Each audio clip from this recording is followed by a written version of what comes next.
Jonathan and Angie.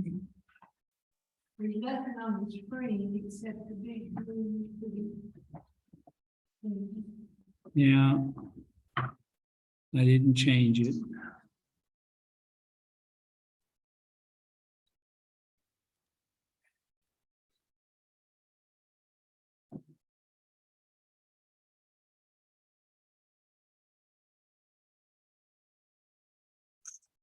Well.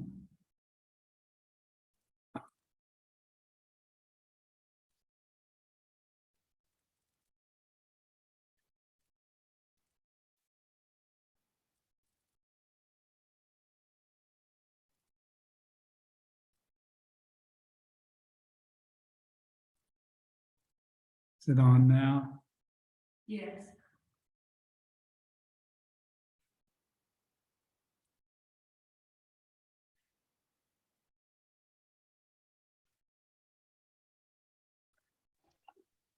Hey, Mr. Platt, how are you?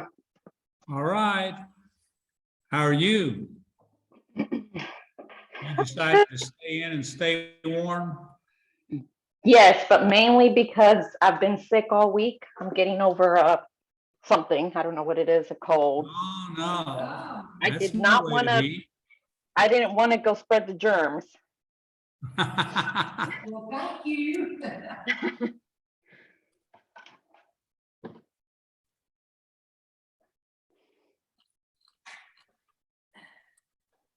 We don't want any sharing with you much as we love you.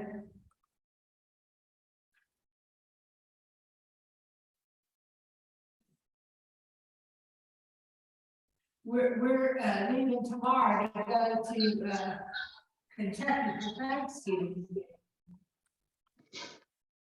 I can't quite hear you, or I can't make out what you're saying.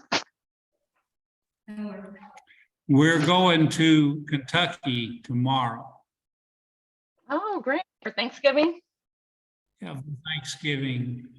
2 of our children live up there.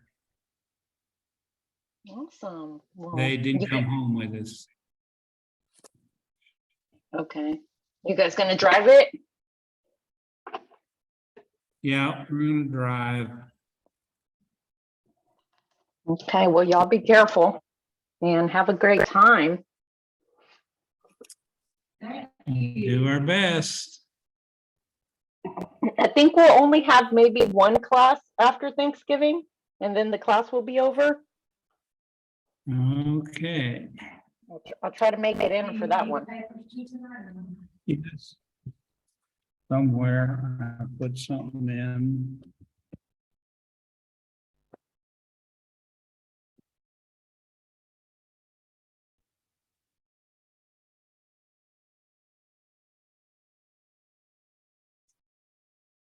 Okay, here's what I need for this.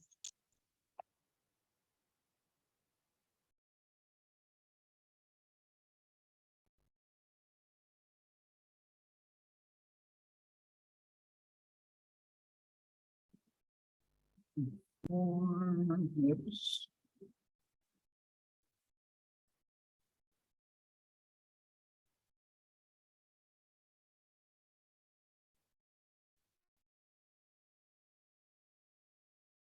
And this is mine.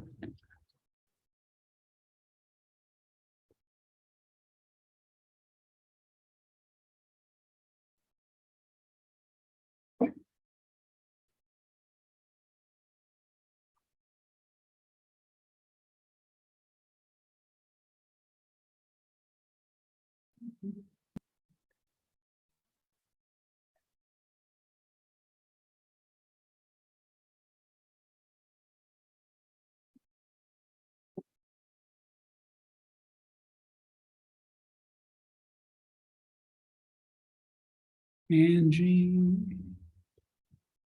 and Jonathan.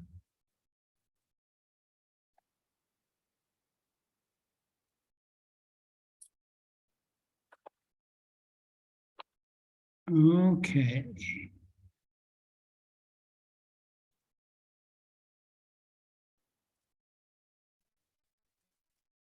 And it's time, for us to look at Confucianism. Well, let's see if it's going to cooperate with us tonight.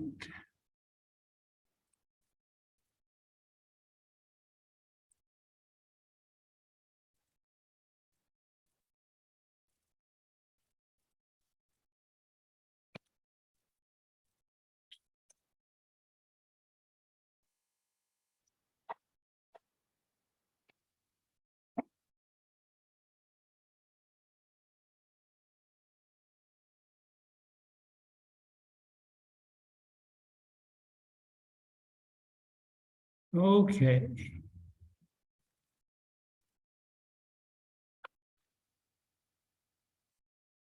Makes it look a little weird, doesn't it? Okay.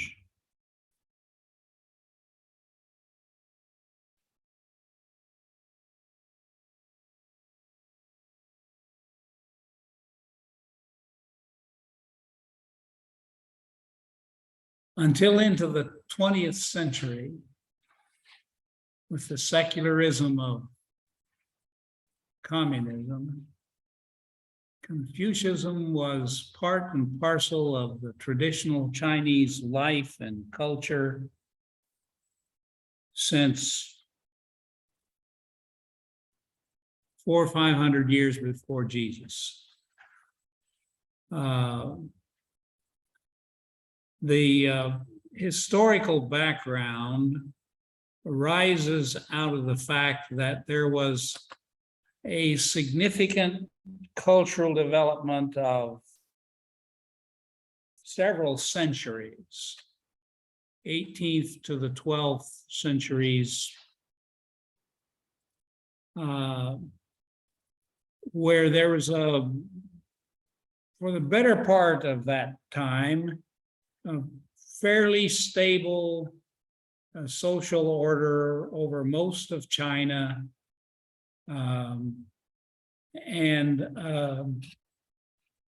While there were all kinds of regional differences and their variations in how large a collective national geography you had, it was a pretty stable culture.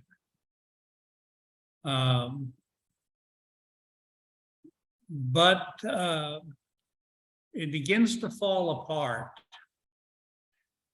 And the culture was much like it was in all of antiquity in terms of especially religion. Multiple gods. China seems to have had originally the idea that not only were there spirits everywhere, but there were spirits in everything. Everything had its spirit. They held a pretty strong view that there was a balance most of the time. You don't see this so much in Confucianism, the yin and the yang, as you're going to see in Taoism, that built a whole lot about this. One of the most cohesive features was this very strong filial piety that would verge in many cases on genuine ancestral worship in terms of one's ancestors were an equal source of faith, confidence, reliance,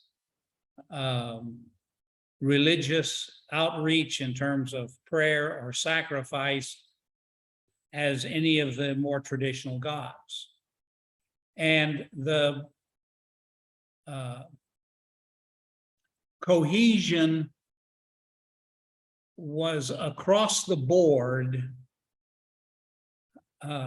such that Smith, for instance, uses the idea that there was no break between the current world order at any age and the prior world order in terms of the people.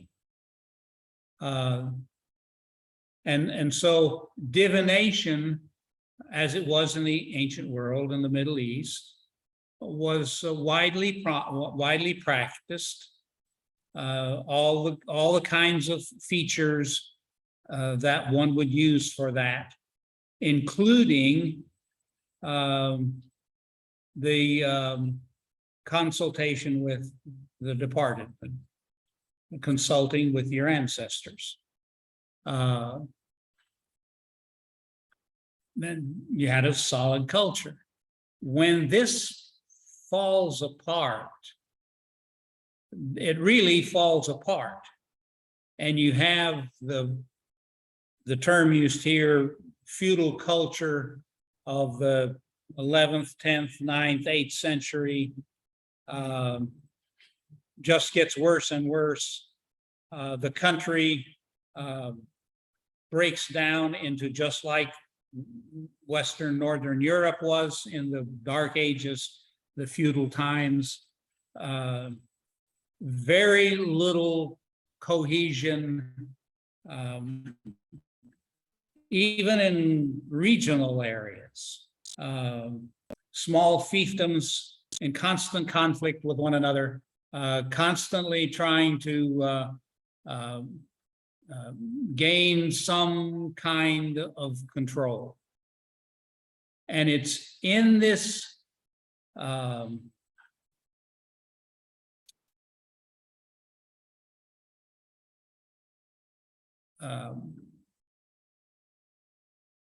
what's the word I want?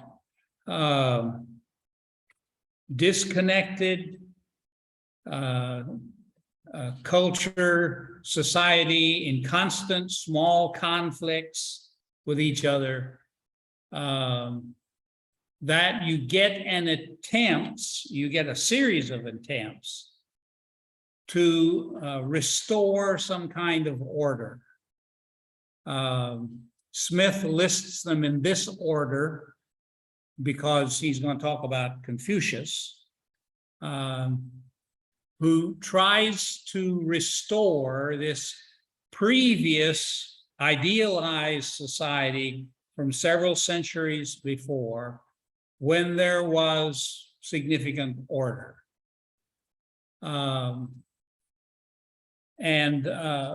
He proposes this comprehensive social training, which you might recognize in its modern form. In the early 1900s, there were attempts in Western Europe, even here in the United States, to develop this kind of thing. And there have been proposals of this nature since. There was a rival approach that arose out of his that was far more religious than his system, which relies on religion very little, although initially it's clear he envisions it as having grown out of religious ideas. Taoism or Taoism, that we're going to look at when we come back, which doesn't try to restore that, goes to a much more anarchist side in terms of individualism, and ends up with slightly different values and that kind of thing. There is an attempt by especially the aristocracy, people who are in power, to recover a much larger national identity, which would be built on political and military strength.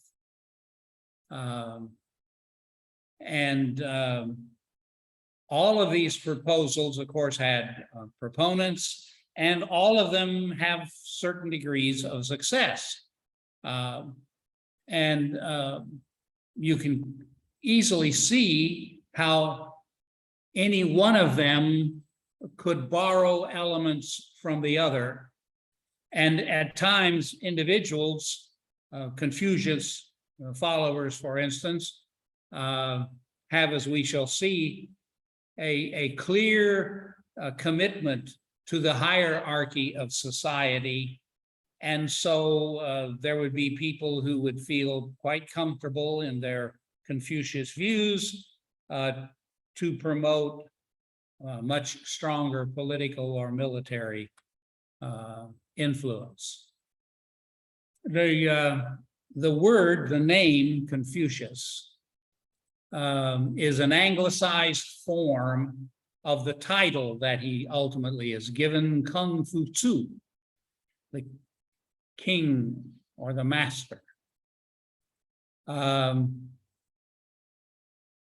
Like most of the people who are involved in religious developments, and this is a fascinating exception,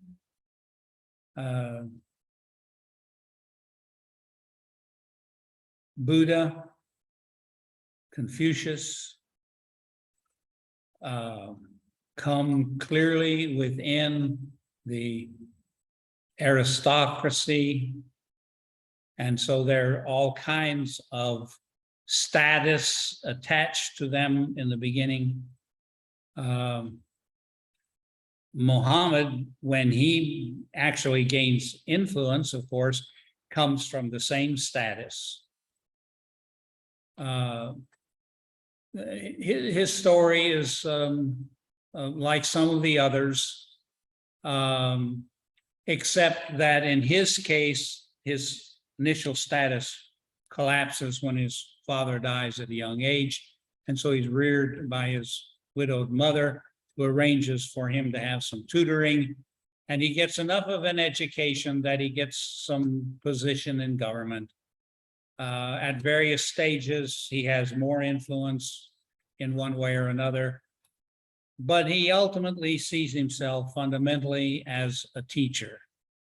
And when his career becomes significant, that's what he does. After his death, his followers pursue this teaching agenda and promote this system to the place that ultimately it becomes almost a quasi official educational system. And at one point later on, there is one of the dynasties that even tries to promote him in a very religious way in terms of properly having sacrifice offered to him. His idea is to develop a system that would promote the ideals that he sees in this idealized society that China lost. And so he sets up this hierarchy of ideals, of principles, of procedures, which are ethical, social, and he then promotes their comprehensive education. And by that, he means really comprehensive, that everything that happens, everything that you can do in some way promotes these ideals.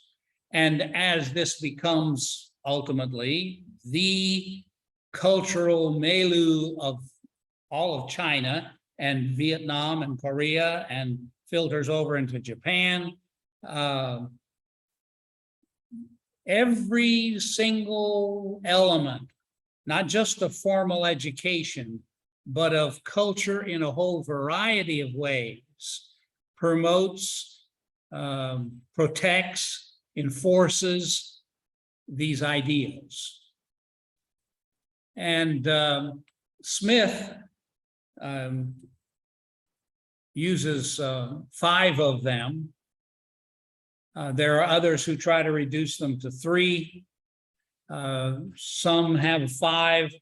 They have a slightly different variation on 1 or 2 of the 5. Since this is a social thing, Confucius has at the bottom the recognition that we are in relationship. We're not individuals only, but we're bound in significant relationship. And he takes this almost to the extent, ultimately, that the individualism of the culture is significantly reduced. The commitment to society at large becomes so overwhelming that there is very little room for individualism in the vast majority of life experiences. In order to accomplish this, he starts out with this ideal, and Smith uses the word relationship, but it becomes clear in the discussion, he's really talking about underlying attitudes that make relationships workable. Because when he tries to translate Jen, he translates it into this goodness, benevolence, human-heartedness, magnanimity, good faith, charity, courtesy, unselfishness, empathy, all of which are attitudes that an individual would have to have in order to significantly, at any level, consistently relate to other people in a positive way. There's no self-centeredness, no selfishness here, and no looking out for number one. The priority is that I have attitudes by which I can actually relate in a positive, helpful way with other people.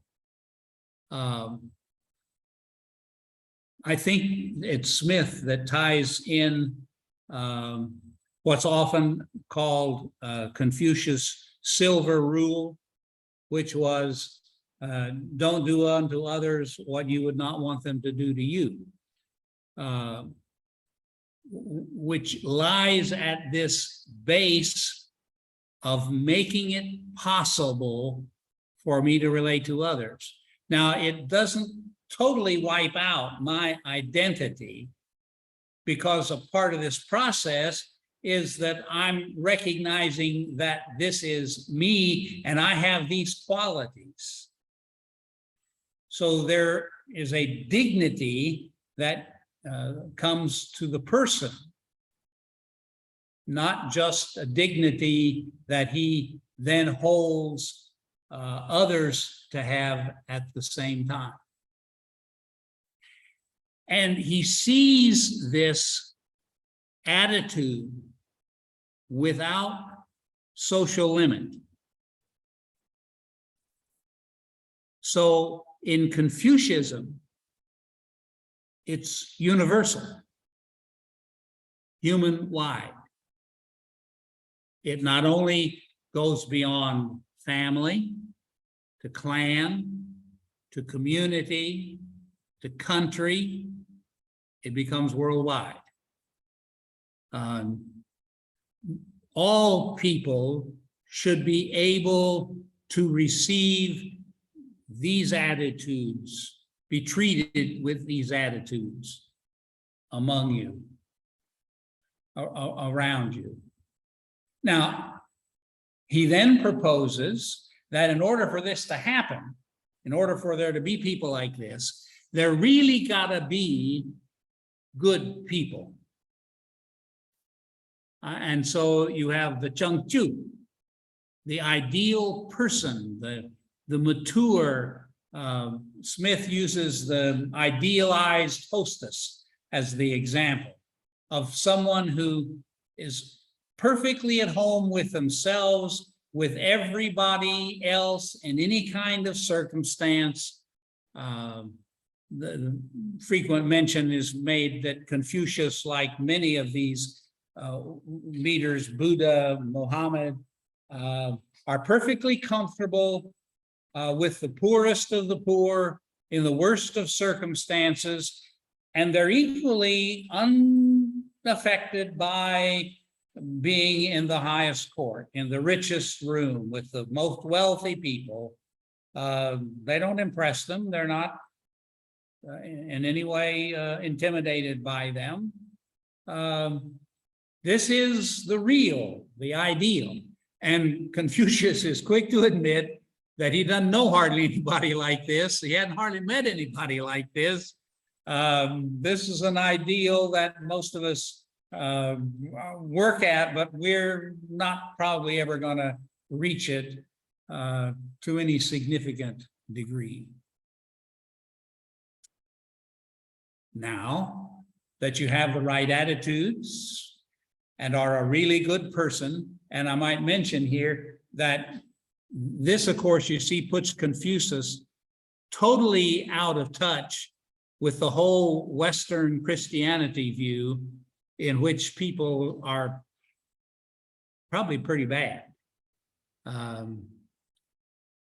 Paul's classic, there's none righteous, not a single solitary one. This starts with a far more positive view of mankind. Now, how are we going to relate to each other? What are the proper protocols for us to respond to people? And he develops this idea that depends, of course, on who the two people are. What is their relationship? And Confucianism develops this 5 constant relationships that basically subsumes all other kinds of relationships. There's the parent-child, there's the husband-wife, there's the sibling, older, younger. There is the friend, community relationships, and there again, you're going to have upper, lower, senior, junior, and then the governmental operation, you're going to have a ruler and subject. And the reality, of course, you see, is that everybody has a multitude of these relationships. The child has more than one parent. In many cases, the parent has more than one child. The only one where there's some restriction is between the husband and the wife, and that's supposed to stay fairly stable. The relationship of elder and younger, in most families with children, you're going to be both. You're going to have an older sibling and you're going to have a younger sibling, at least one and maybe more. And in the community at large, there are going to be multitudes of relationships in which you shift. In some of these relationships, you're the elder, and in some relationships, you're the younger. In some relationships, you're the boss. In some relationships, you're the employee. And the same, of course, is true in the formal social governmental relationships. Everybody except whoever's at the very, very top, depending on what the social structure of the day happens to be, everybody is going to be and again, the top and the very bottom, everybody's going to be a subject to somebody and the ruler of somebody else.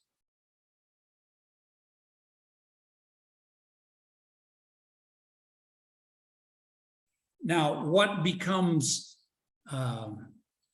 normative for Confucianism is that these rights, the way you act in these relationships, become increasingly stylized, formalized, and fixed.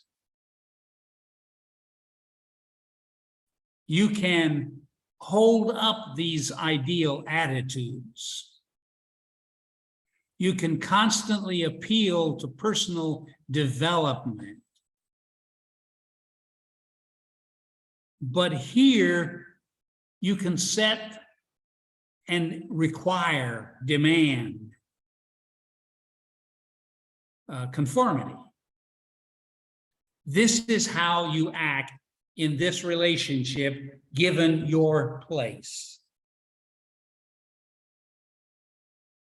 Now, just these three, you can see how if you have any hope of having a relatively peaceful society,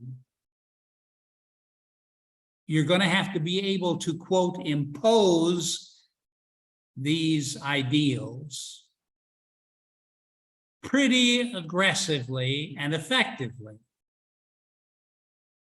But you can't do it by force because, of course, most of these things you can't get by force anyway. Even the behavior, people will constantly try to buck the system. And so the genius of Confucianism is that they develop this comprehensive educational training that develops these things so that they become fundamentally second nature.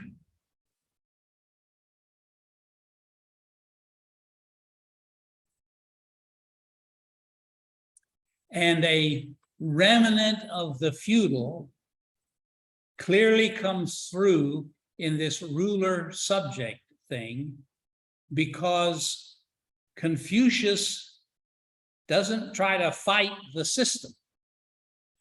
He doesn't democratize the system to any degree at all. He's perfectly willing to live with the hierarchies of society that exist.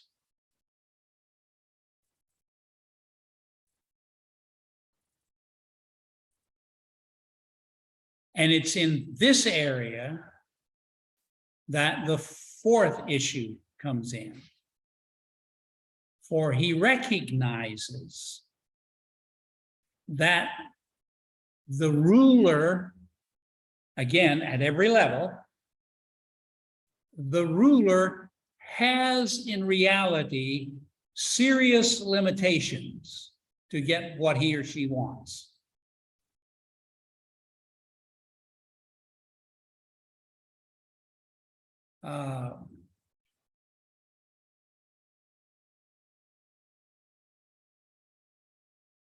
And so he becomes a Democrat. He recognizes that the people in authority really only have that authority, and certainly only keep it for very long, if the people they have that authority over accept them, respect them, follow them. And so he develops this view that the first three depend upon the example of the leader. The king can't exempt himself from these things because he's the king, because the only way he can stay the king is to get his people to live like this. And the only way he can really get his people to live like this is to live like this.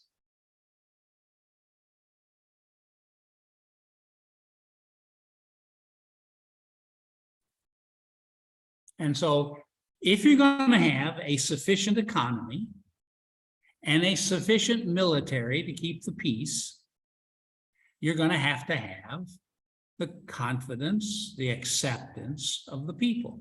Now, obviously, you can get away with that for maybe several generations, but eventually the rebels are going to throw the tea overboard in Boston, and you're going to have a revolution. And that, of course, has happened multiple times around the world. The latest example where you see this most obviously is in Burma. What's its modern name?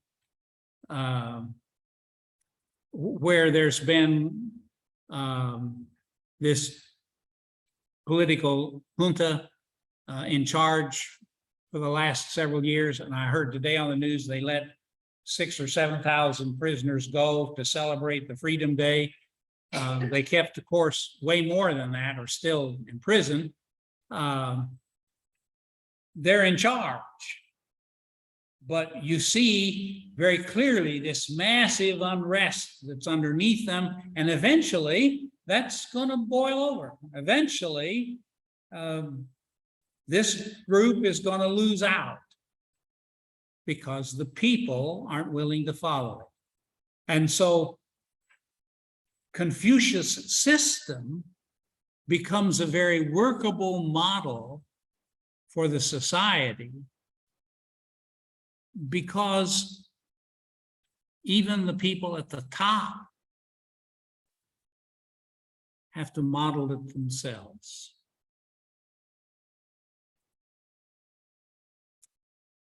And finally, he has one last piece, and it becomes what for us Westerners is the most obvious piece.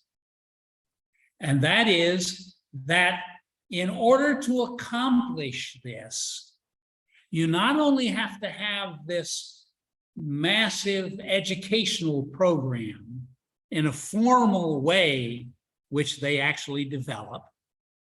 And so in China for thousands of years, there were series of educational institutions, each with the purpose of schooling the individual who is going to move into this new position in the society, how to behave within this society.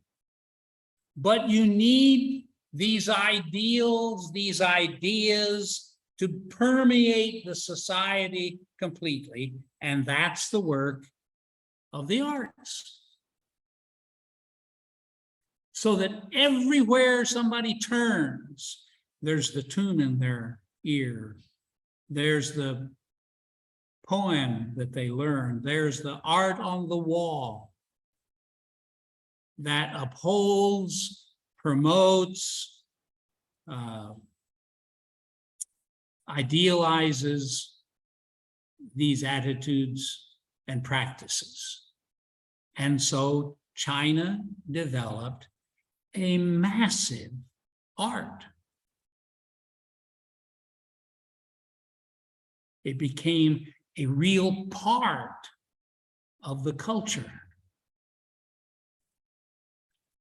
So that you didn't have just the lone artist.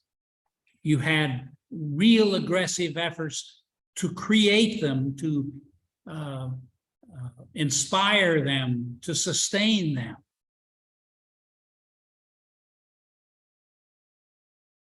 Now, what's missing, you see, in this whole system is any religious element.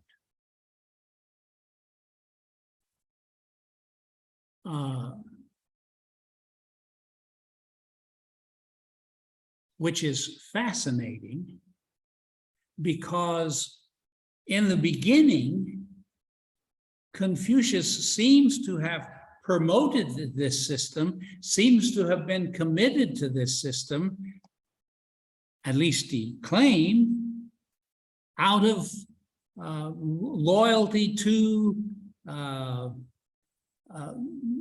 the gods. He felt his work was a mission, a calling, that he was trying to extend into this world the ideals of the other world.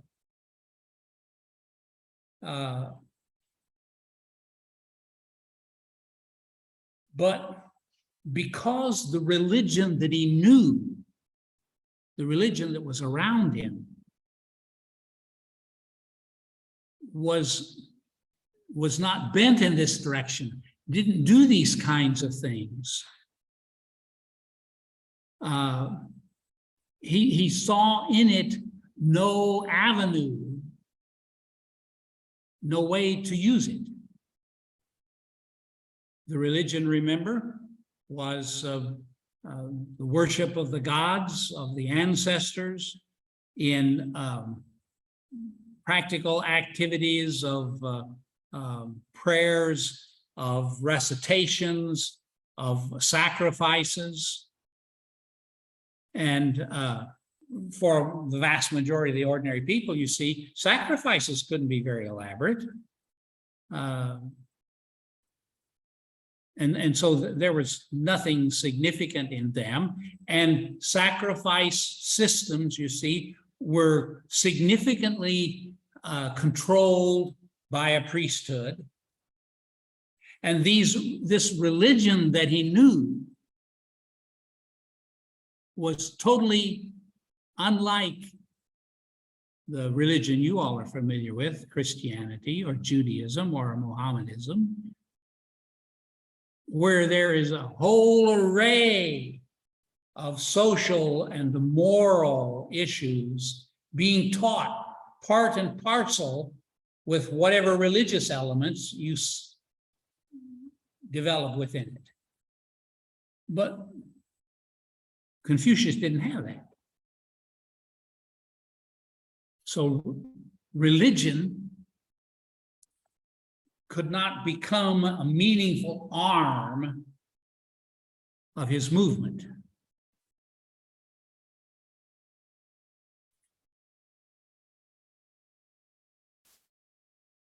And since his system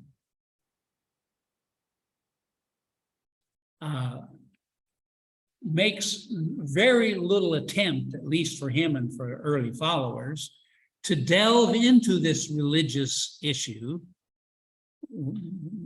which is mostly speculation, because how do we know what really is on the other side?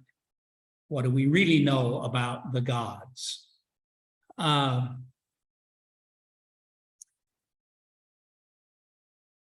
It wasn't something that he had to oppose. He didn't have to displace it. He could let it be there. And so Confucianism, as it's practiced, had all of these ideals and its promotion and its cultural esteem, and the people carried on their religious activities, whatever they saw or thought. And so, as Smith notes in one of his paragraphs, a person could be a very, very, very active, aggressive Confucius teacher and religiously be a Buddhist. And that sounds even stranger, you see, when you remember that Buddhism originally was about as irreligious as Confucianism was. But by the time it got to China, it had absorbed much of the religious views of one kind or another from Hinduism. because the people who practiced Buddhism were religiously Hindus. And so there was no conflict between whatever religious involvement you wanted to have and your supporter of, even an aggressive teacher of Confucianism, because there was no meaningful connection and certainly no real opposition.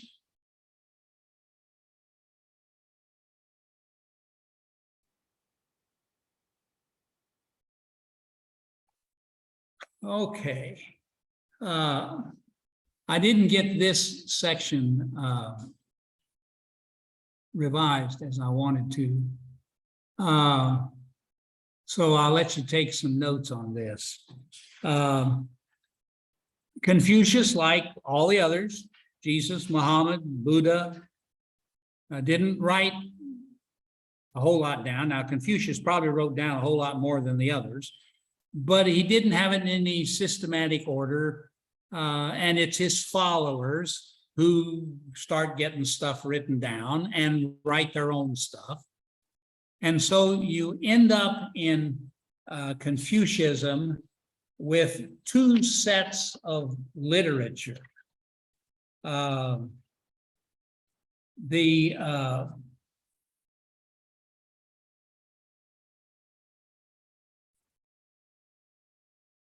five classics and the four books. And the larger part of Confucius' work, compiled after his death, of course, the Analects, is one of those four basic books. There's another one by one of his followers, Mencius, who comes after him a couple of generations.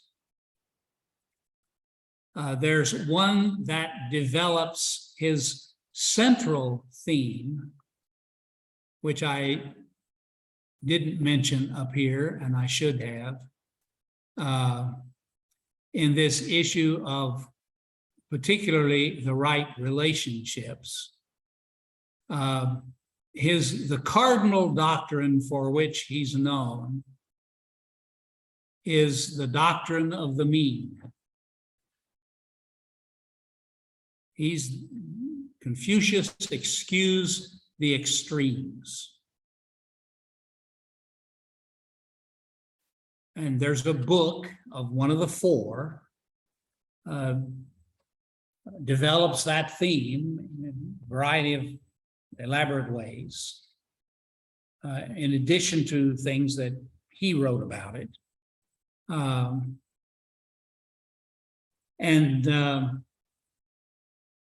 The fourth book is one called The Great Learning, and it's a compilation of various elements.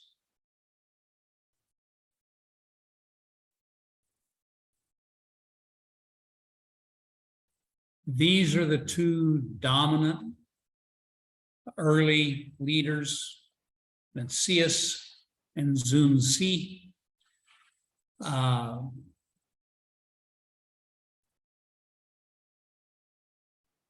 Who write his work, add to it, develop the themes, develop the procedures, the curriculum, so to speak, that kind of thing.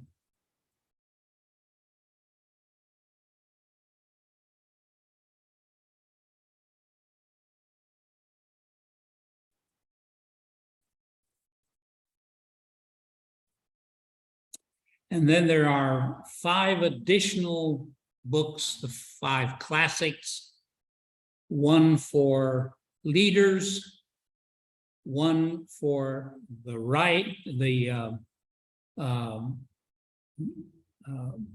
relationship, procedure, protocols, one for the arts, one about spring and autumn, and one about music is added, a sixth one.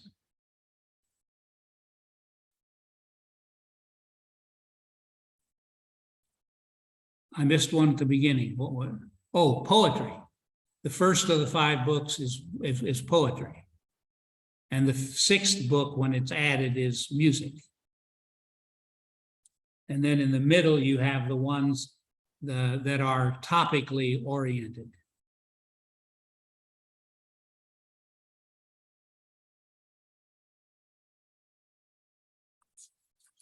Now, what did I forget?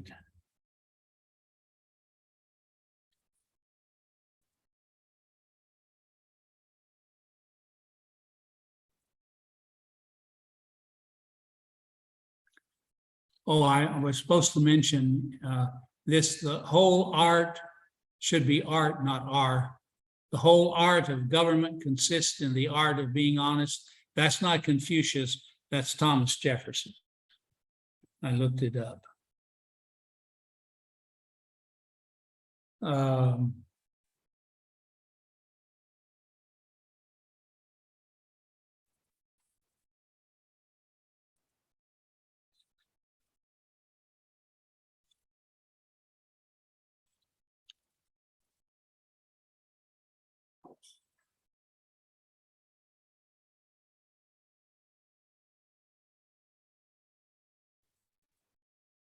I think I talked about this idea of its cosmology.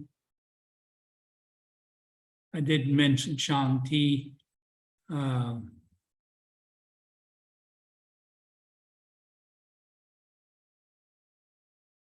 did mention the communication. I didn't use that terminology. The divination or the augury, and the sacrifice.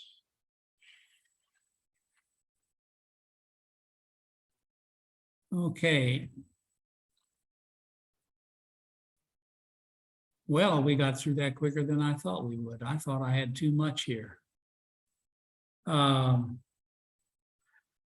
Any question anybody have?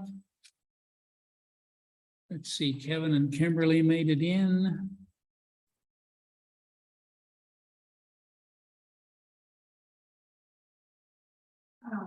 So the last pages, sayings or Confucius. And the last page is simply a sample of some of the sayings. And I don't remember exactly where I took all of those. Let me see, since we've got some time, let me see, let me put this down. I do have something on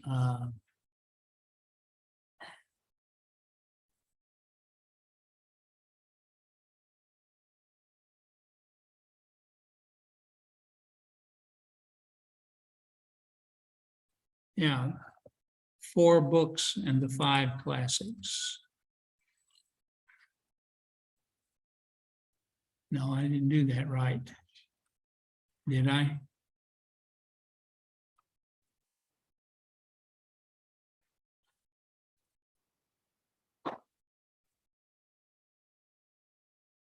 Now it's moved for me and I won't be able to find it again. Oh,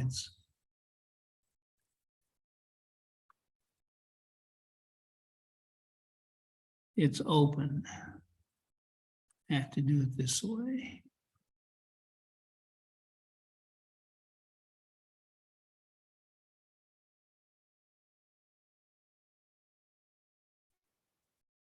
Well, where'd they go?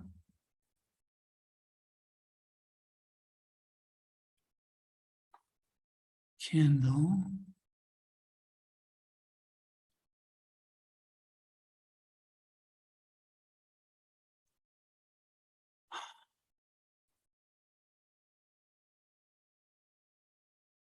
Try again.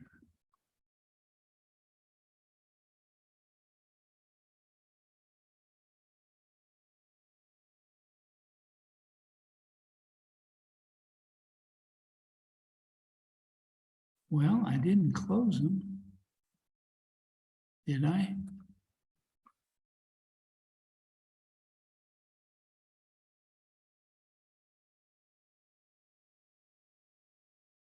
No.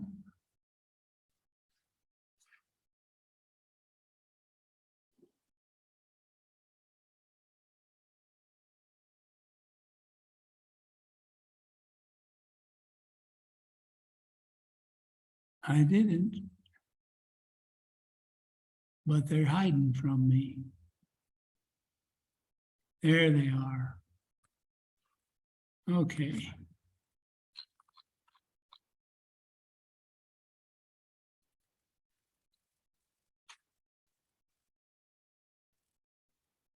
Here's the 4 books. I'll send you a copy of this. And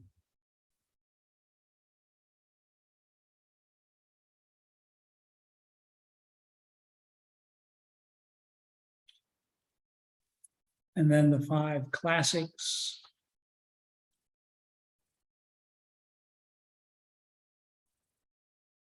"305 Psalm poems.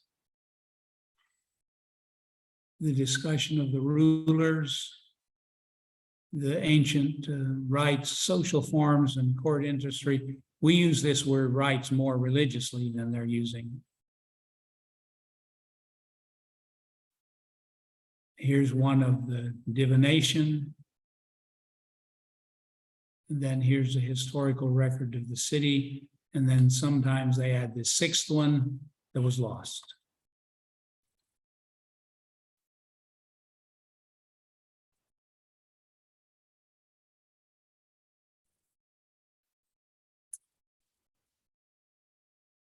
Okay.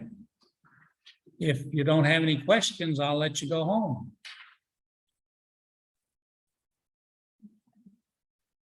Have a few extra minutes. You have a wonderful Thanksgiving. We'll see you in a couple of weeks. Have a wonderful Perhaps, Thanksgiving.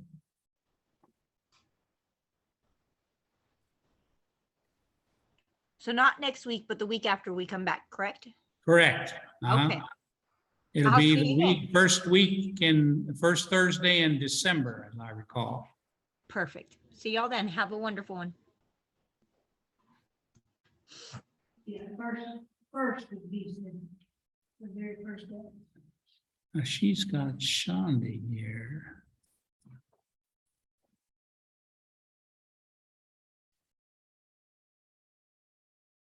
Which will be the last class. Mr. Platt, Yes, there have been, I was waiting for everyone to log off in case they had any questions, but I've been missing a lot of the assignments, at least in the last month or so. So if I go back and complete those, as many as I can get to before the last class, will sure. that be all right? Oh, yeah, yeah. Okay. Turn in I'll- what you want to get done. Okay, I'll try my best to go back through the emails Yeah, and, that's fine. okay, And you can always turn one in and say, these are such dumb questions, I couldn't begin to answer them. I will admit, your homework is pretty difficult. Yes, I don't make them easy, I recognize. And I need to find, well, I reword them nearly every year. I think, why in the world? No wonder they couldn't answer this, you know? So I'll keep trying. But yeah, All right. do what you can when you can get to them.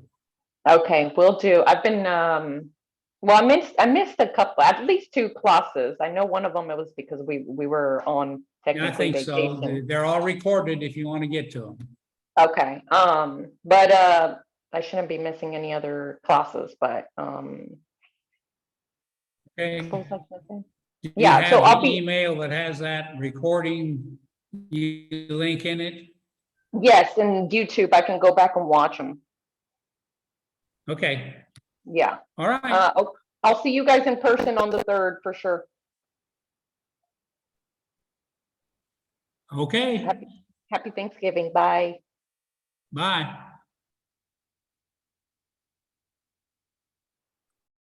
Well.